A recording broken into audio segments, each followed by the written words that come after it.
Hello, everybody, and welcome back to the Via Valentine Sports Show. I'm your host, Frank Rampin.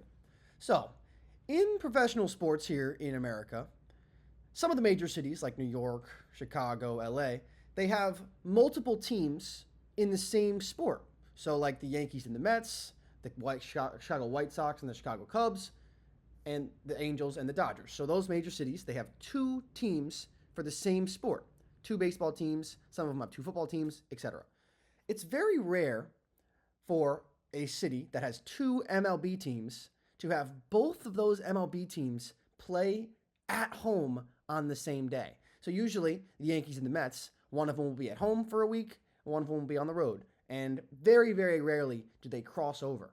So just on one day in the MLB calendar, one day all year long, both the Yankees and the Mets play at home and at different times of the day. There were 3 times all year that they both play in New York, but both of those games would be at 7 o'clock. On Wednesday, the Yankees and the Mets both played in New York City. One of them, the Yankees, played at 1 o'clock, and the Mets played at 7. So, if you were thinking about it and you're crazy like I am, you have a chance to go see both the Yankees and the Mets play in the same day. 2 different games, one city, one day. So here we go. That was my goal this past week. So let's dive right into it. My double day, 2 MLB games in one day. Yankees at 1, Mets at 7. Here we go. So the journey begins. 2 MLB games in one day.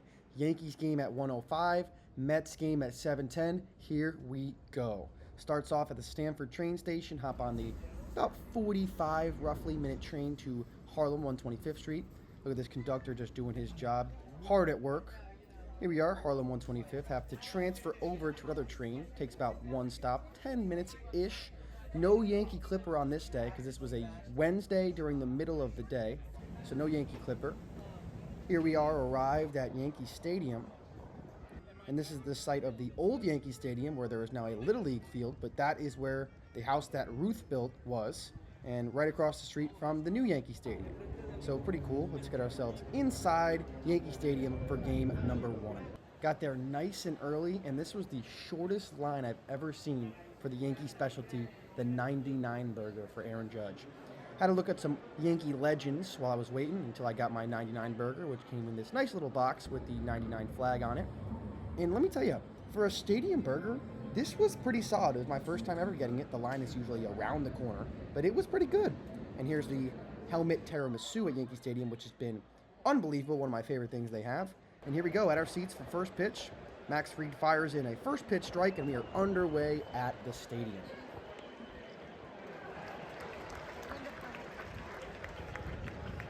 Here's right after Aaron Judge launched a 2-run bomb into Monument Park in center field for his 41st home run of the season.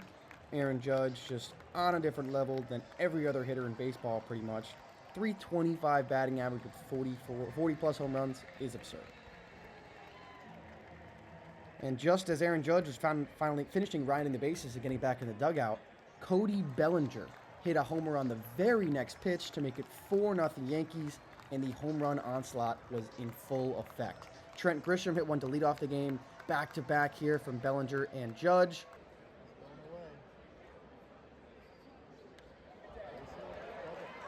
Here's another base hit to left field by Aaron Judge. Great piece of hitting, and he, like I said, it's unfair almost. And like I mentioned, the onslaught of home runs from the Yankees. Here's one from Austin Wells as he finishes running the bases. 6 total home runs hit in this game by the New York Yankees. Unbelievable display of power. But one of the craziest things that did happen in this game, Nationals pitcher Shinosuke Ogasawara got his first MLB at bat. And now that there's the universal DH, pitchers don't really hit anymore. And you hear my disappointment there as he goes down looking. 3 pitches, no swings. Ogasawara did not look like he was going to take a swing at this one, but pretty rare thing to see. It was kind of fun to watch. So we see a fly out to center fielder Trent Grisham. Yankees were up 11-2, so I was able to move down and get myself some better seats. Oh boy, that ball's crushed.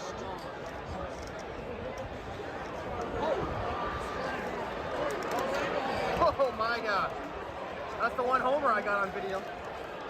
So like I said, the one homer I got on video, of course, Yankees hit 6. The only one I got was from the Nationals. Andres Chaparro crushed the ball. But here we go. Game over. Jazz Chisholm flipped it to first. And cue up Frank Sinatra, New York, New York. Here we go. Yankees win 11-2.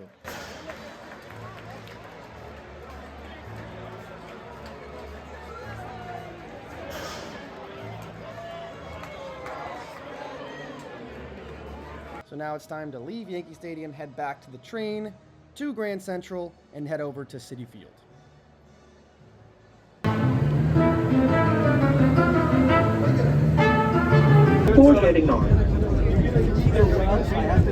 So now we've made it to Citi Field. Beautiful ballpark. Got access to the Hudson Club with our tickets. So got the ultimate grilled cheese and the cinnamon roll egg roll. Both were unbelievable.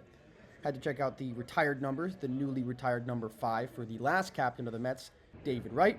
There's the tennis center right next door, so that's why there's so much traffic on the subway.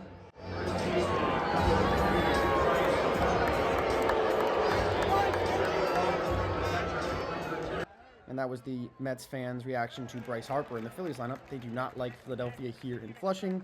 And first pitch from Nolan McLean is a strike, so both games, first pitch strikes. And here's one of my favorite things ever. Here comes Francisco Lindor up to the plate. And he plays My Girl as his walk-up song, and the whole crowd goes nuts for it. Look at this.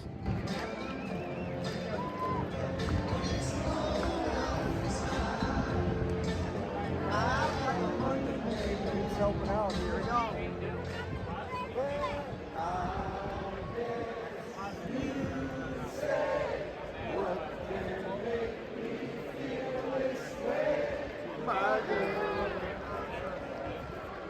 One of my favorite things in all of sports when Lindor comes out to that and the crowd goes nuts. But Nolan McLean, the rookie sensation in his 3rd career start, was unbelievable for the Mets. See the Lightning McQueen thing go across the screen for him. Pretty cool stuff. This was the 3rd career start for Nolan McLean. 8 scoreless innings with 6 strikeouts. The first New York Mets pitcher in franchise history to start his career 3-0. So a little foreshadowing there as this was all Mets in the nightcap. See a little bit of Citi Field, the light show they have going on. Citi Field has a cool fan experience. Lots of fun things happen throughout the game.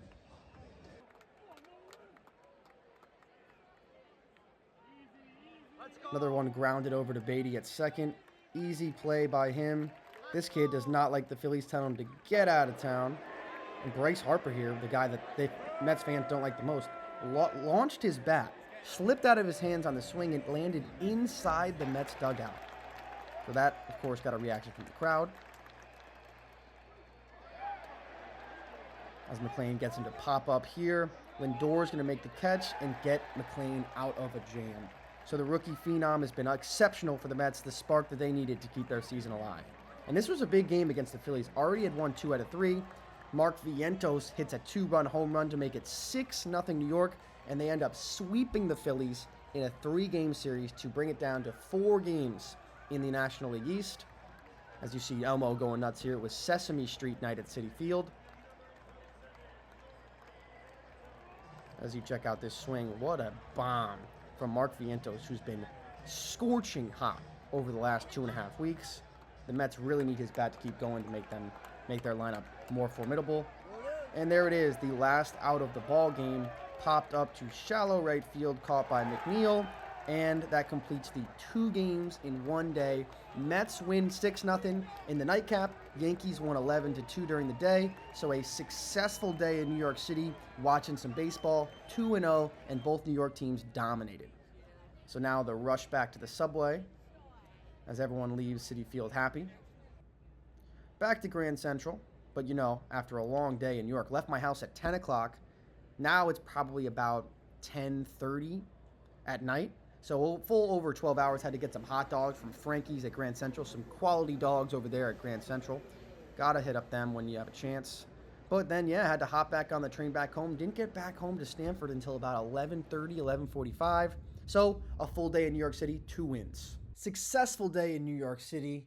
Yankees win 11-2 at 105. Mets win 6-0 at 7:10. Both teams looked extremely dominant in this game, took control of it early and really never let go. All the big stars came out to play.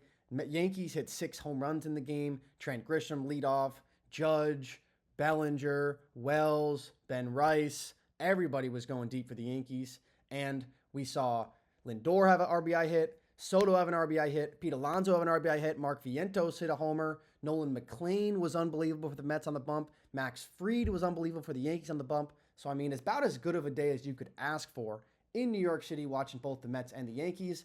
And, man, I got to say, I love Citi Field.